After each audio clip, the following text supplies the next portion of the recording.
So there's something that I've been thinking a lot about lately, especially over these last couple of weeks, and that's the question of, is Immanuel Quickley a better player than RJ Barrett? Now, what we're going to do today, guys, is break down the statistics, make direct comparisons, go over each player's strengths and weaknesses, and try to come to a conclusion of, is Immanuel Quickley a better player than RJ Barrett? Now, I'll be completely honest with you guys and transparent. I'm going to make the case today that Immanuel Quickley is a better player than RJ Barrett. Now, this is no shade to RJ Barrett.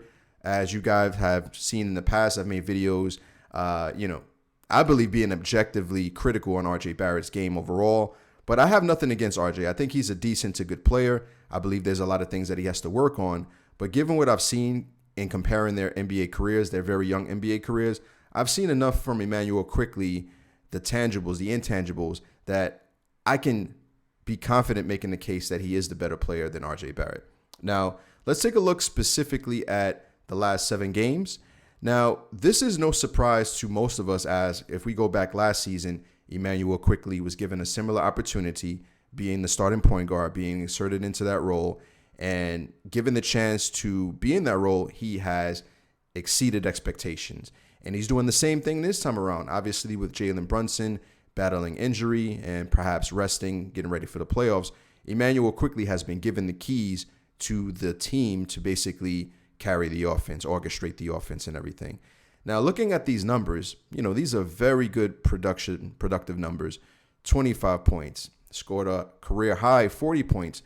If we go back a couple of months ago, there was that game where he was inserted into the starting lineup against the Boston Celtics, and he scored 38 points, almost scoring a career high that game. So we've seen time and time again over this whole season, when given the chance, Immanuel Quickley is thriving and taking advantage of the opportunity that he's been given.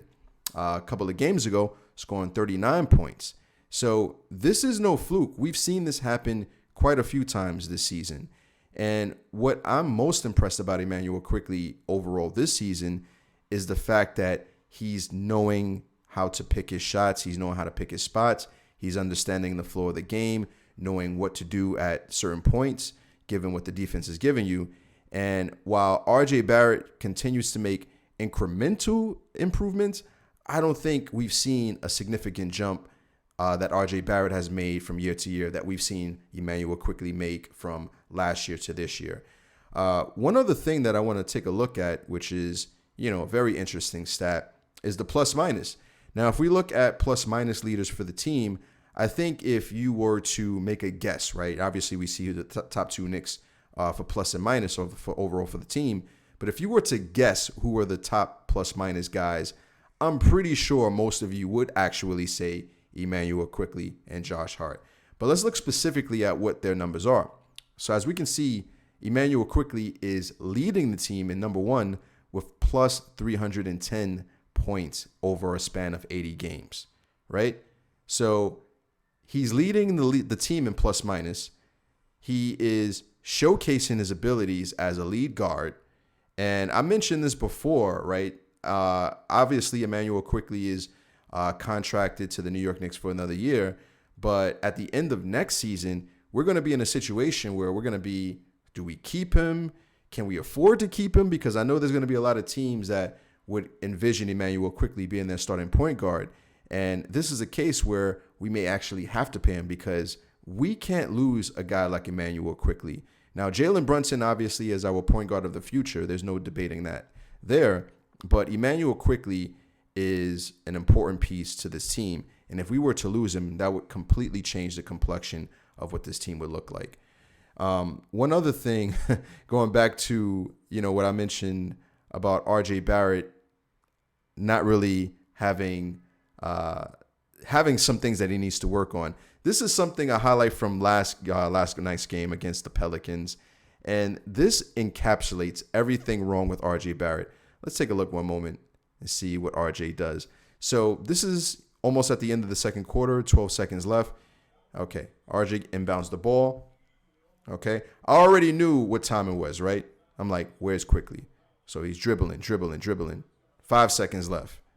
Okay, nowhere to go. Passes to Obi. Obi's on the corner. And we failed to get a shot off. Now, this is one of the things that confuses me about RJ. Now, Jalen Brunson is not there. Julius Randle is not there. So I understand that RJ Barrett is like, okay, buzzer beater time. I'm the best player on the squad. Give me the ball. Everybody clear out the way, right? You can take on that responsibility. But he doesn't have the right decision-making or the ball handle to make a really good play. And as we've seen, he didn't even attempt to get a shot off. And what I want to talk about now is the direct comparisons, right? Because if we're looking at points per game, obviously RJ Barrett is leading in terms of that statistic there with 19.6 points per game for this season. And if we look at Immanuel Quickley's numbers coming off the bench, he's averaging 14.7.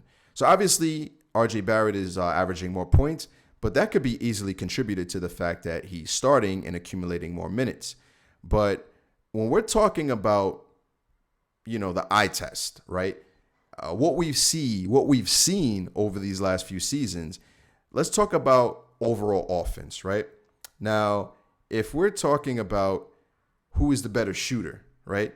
I think it's obvious that Immanuel Quickley is the better shooter, both from normal field goal and from three-point percentage.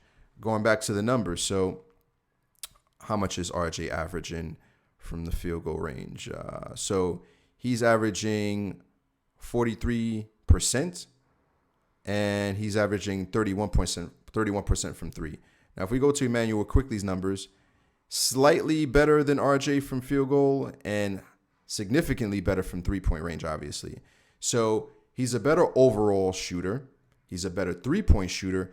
Now, let's talk about the thing that I think has separated Immanuel Quickley from RJ Barrett this season in particular, and that is on the defensive end.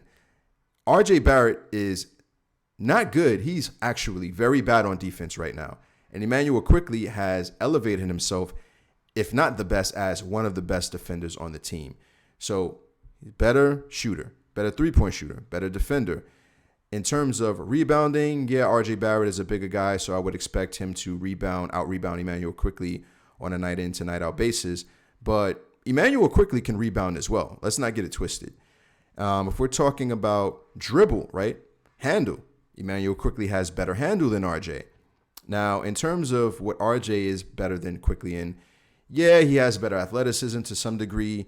He's better at attacking the basket. However, he's not a better finisher than Immanuel Quickley, so he has the strength and will to get to the rim, to get to the cup, but he doesn't have the skill to finish at the cup, which makes it a little bit redundant, whereas Immanuel Quickley has a higher efficiency at finishing at the rim, but a little bit more trouble getting into the lane. Obviously, he's a smaller guy, and he's not as, lean as RJ. But in terms of overall intangibles, right, the it factor. When Immanuel Quickley has the ball, defenses, I'm sure, is like, okay, look after that guy. Watch what he's doing. And when RJ gets the ball, there's really not much to worry about. Again, going back to, that silly highlight at the end of the second quarter, teams are not fearing RJ. They're like, okay, he's bringing up the ball. All right. No need to double team. Let's just play defense. He's going to, turn the ball over or do a bunch of nothing, going nowhere fast. And again, look what happens. Time runs out. So if that was Immanuel Quickley that had the ball, I would expect him to speed past the defender, either hoist up a floater or kick it to somebody open on the corner.